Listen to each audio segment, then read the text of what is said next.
pragmatic, has strengthened us. You've seen that we've been there for you. The service disruption has been long and it's not over yet. We are making positive progress toward restoring rail service. This is good news.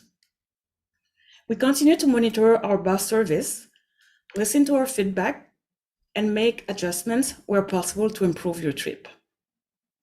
Everyone at OC Transpo is very excited to be able to welcome our customers back. Preparations are already underway to ensure the system is ready. I would like now to ask Joël Lemieux, Manager of the Transit Operation Control Center, to speak about those activities to get ready. Over to you, Joël. Merci beaucoup, René. Today I'll be speaking about what our team is doing to get ready for the gradual, safe resumption of service. As part of the work to resume service, we're conducting specific activities that will ensure that Line 1 is ready for our customers. There are lots of logistics underway to prepare for welcoming our customers back. These activities include trial running of trains to ensure that all systems are functioning properly, reviewing all stations to ensure that they are clean and ready to open, ensuring all the customer signage and announcement systems are working properly, putting in place additional signage or wayfinding that will help assist customers to navigate the stations and platforms. In addition to this, we have a plan to ensure that we proactively share as much information as we can with customers as we go. Over the weekend, we are also monitoring the motorcycle rally for any potential impacts to R1 service downtown. Right now, there are no changes to R1 service, and we will provide updates to customers if required. The entire team is happy to be doing the preparatory work to welcome back our customers, and we will be ready. Thank you. Thank you, Joel. I will now invite each media agency to ask their questions. You may ask one question with one follow-up. We'll start today with Elise Skura at CBC Ottawa.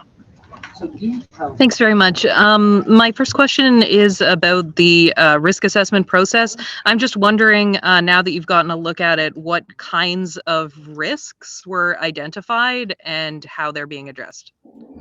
Thank you for the question. Richard, can you take this one, please? Yeah, thank you. So just in terms of the risk assessment process, what we do is we look back at the documentation that was provided at the time that the service went into revenue. So going back to 2019, we have a large safety case document, which includes a suite of other documents. So we have a track justification report, we have a vehicle justification report, we have a hazard log. So the process of undertaking the risk analysis for this specific incident involves looking at those reports, determining what is changing as a consequence in this instance of moving the restraining rail out, and making an assessment of the change in the risk. To date, we don't believe that there is any change in the risk profile associated with the running of the system. We just need to ensure that we've done our due diligence on reviewing all the appropriate documentation. So it's a case of bringing all the documents and the evidence together and being satisfied that we're making the right decisions for the right reasons moving forward. And sorry, I just want to confirm. So this is like risks very broadly about making sure that it still runs, that there won't be derailments, that there won't be damage to trains or damage to the tracks, like all of those kinds of risks. Yeah, and to be a little bit more specific, we talk about the hazards associated with a transit system. So, there is a hazard associated with a derailment, and there are various measures that we have in place to deal with that hazard. We call those mitigations, and the restraining rail is just one of those mitigations against derailment. There are a number of other mitigations that are in place. So the kind of language that we're using is related to hazards and mitigations, and the resultant level of risk that is considered to be either acceptable or unacceptable. And of course, we want it to be acceptable. Otherwise, we will not be moving forward with opening up the line. Okay, thank you very much for that. And secondly, I think in a past media availability, it was said that this was this problem that's been found now with the restraining rails having more constant contact. It was a maintenance issue rather than a design of the track issue. I'm just wondering if you could further explain like how this kind of issue comes about. Nicolas, please. Thank you for the question. When we refer to a maintenance issue, what we refer to is effectively the evolution and the evolution of the system and the wear on the system. So specifically what we're looking at is the adjustment cycles to the restraining rail as a result of the track evolving, still within the parameters of our maintenance manual, but in terms of the adjustment cycle to make sure that we eliminate this contact. Okay, so evolving, like it could happen again. No, not necessarily, because the way we this work that we've done over the last 2 weeks or so has helped us clarify some of the additional adjustment parameters, which we now need to take into consideration, and that will effectively give us the ability to adjust the restraining rail much more efficiently and ensure that there are no resulting contact. Thank you very much. Thank you, Elise. We'll go next to Sarah Crookall at City News, Ottawa. Thank you. So you just mentioned that the restraining rail is just one mitigation measure. What about the rail inclination? I know in the public inquiry report, that was noted as something that was an issue, that it wasn't fully matched with the wheel. Is that still an issue? And if so, how confident are you that the pressures on the train won't continue to be a problem? Richard? Yeah, so that's a good example of one of the other mitigations against the derailment of the train is the wheel-rail interface. But the current configuration of the wheels and the top of rail as recently being ground is sufficient to be able to say that we do not have a risk of derailment because of that current wheel rail interface that exists on the line. Okay. Thank you. And then what about maintenance staffing? That was also something that was mentioned. Are you confident that you have enough staff to monitor the maintenance schedule and everything that is required to keep riders safe? Enrique, please.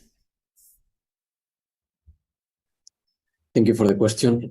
From RTM and our subcontractors, we are working in ensuring that we have enough capacity to meet the new requirements after the risk assessment. So we are reorganizing the staff to ensure that the people that we need for each one of the maintenance operations is ready and trained for these specific tasks. And I would like to add that OC Transpo is overseeing all of those steps to make sure that we can have a safe, sustainable, reliable service. Okay, thank you. Thank you, Sarah. And we'll go next to Josh Pringle at CTV Ottawa. Thank you very much and good afternoon. My first question is, you have previously mentioned that the restraining rails will have to move about 1 to 2 millimeters, which to a non-transit expert sounds like a pretty simple process to just move the rail. What sort of work is required to move these restraining rails 1 to 2 millimeters or whatever the measurement is to make sure that it is that solves the issue moving forward before LRT service resumes?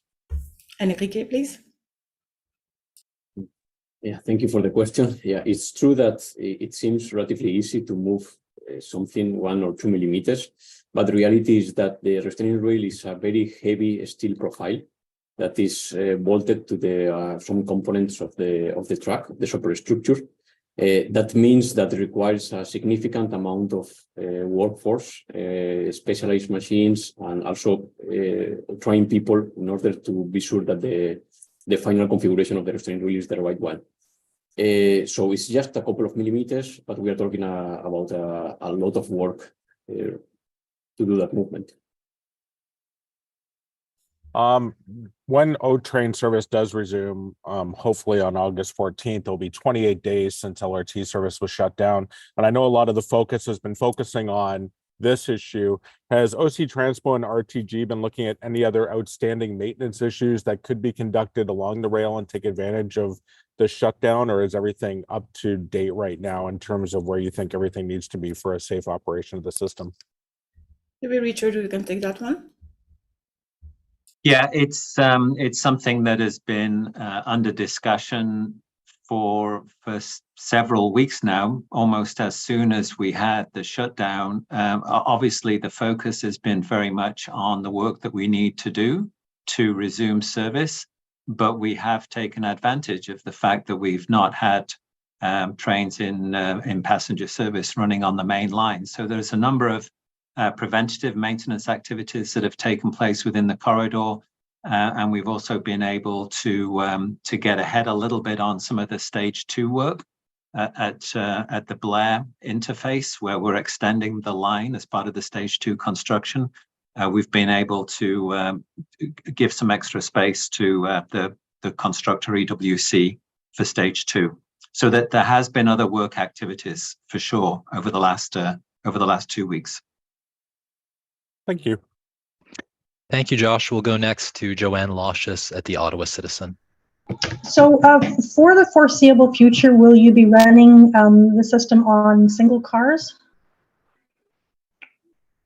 Can you repeat the question, please? You'll be running the trains as only one vehicle, not there's no expectation of moving to two vehicles? Oh, we'll because now RTG is improving a lot the quantity of LRV's availability. So we will consider to run either one car or two, but we didn't take the decision yet. But so far so good, and I will let you know for sure what will be the final decision on the next daily press conference. Okay, and I have a technical question about your train operators. Have some of them or most of them moved on to bus operations? I take it that train operators are also trained bus operators. Is that correct? Joel?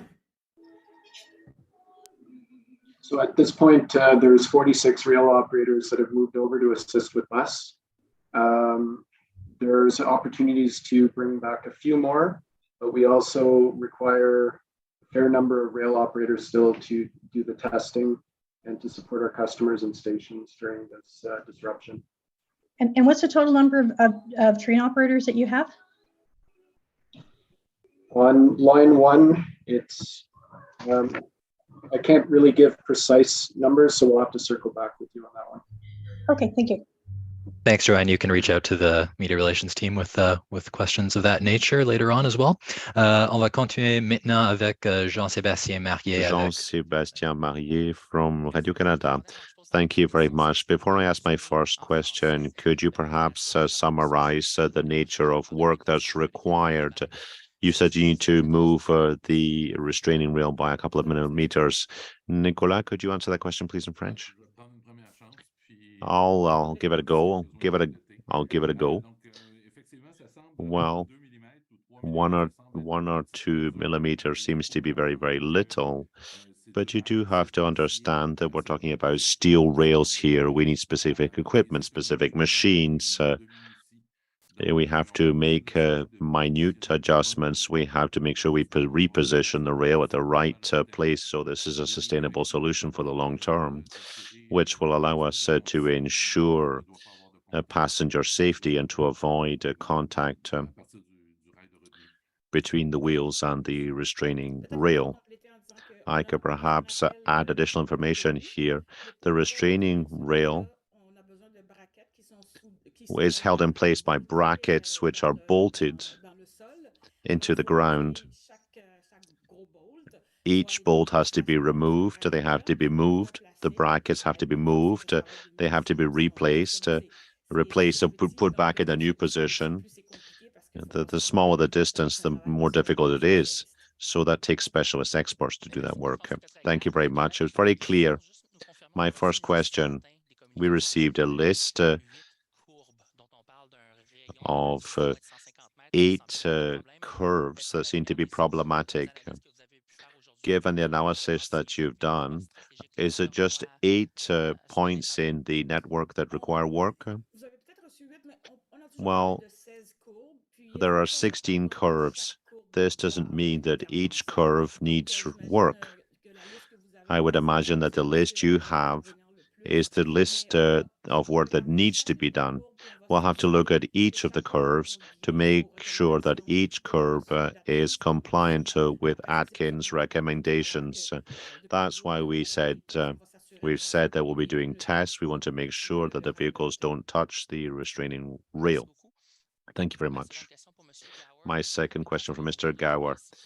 When things reopen on the 14th, it'll be a month since the initial shutdown. Many passengers have lost trust in you. What do you intend to do? We've asked you about compensation, but concretely, what can you do to encourage people to believe that the system is reliable and safe before people get back to work and to school? Answer. I have a lot of confidence in OC, Transpo, administration and management, and when we restart the train system, we know it has to be and will be a safe system for our passengers. I think on the 14th of August or whenever service restarts, passengers and Ottawa residents will see a safe and reliable train system. And that's what we have to demonstrate to regain the trust of passengers. Thank you very much. Merci. Thank you. We do have time for a few more questions today. So as usual, if the journalists in the room can just click that raise hand button and we will start coming to you when we see some hands.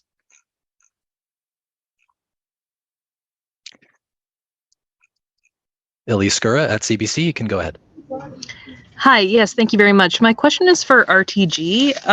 I was just wondering if RTG had received the root cause analysis from the National Research Council from the August 2021 derailment, and if so, when it was received. Just to clarify, we haven't specifically asked the National Research Council to determine the root cause analysis. Essentially, we've asked the National Research Council to help us understand the technical analysis, the measurements, the data, the vehicle behavior, to try to provide a bit of an independent perspective on the information that was being collected. And we are still working with the National Research Council to generate that data. I'm sure you can appreciate over the past few weeks, we've been busy with reestablishing revenue service, but that's certainly something we'll be following up with the National Research Council. Okay, thank you very much. Thank you, Elise. Joanne Lashus at the Ottawa Citizen. Is there anything that you can reasonably expect that would prevent you from returning to service on August 14th? For now, I'm confident. We're working very hard, and today we are very confident. Okay, thank you. Jean-Sébastien. Jean-Sébastien, any further questions? Yes, I do. I'd like to ask a question not linked to the train. This weekend, there is a possible demonstration in the downtown core. The train goes through the tunnel and avoids demonstrations. What measures have you taken to make sure that bus service is not interrupted? Joanne. So right now we're working very closely with police and traffic services on this one. En français, Joël, tu parles français? Essayez en français. I can do it in French if you like. We're working closely with the police and traffic services on the situation. Nothing indicates now that there will be a lot of disruption caused by the possible demonstration. but we've put in place plans just in case, and we'll be communicating with our passengers if we have to change the stops. Thank you very much. And we'll go lastly to Josh Pringle at CTV. Thank you very much. Just a question for RTG with all the work that has to be done over the next 10 days. Did you have to bring in any staff from other locations, or was all staff and equipment in Ottawa all ready to help you adjust the restraining rails?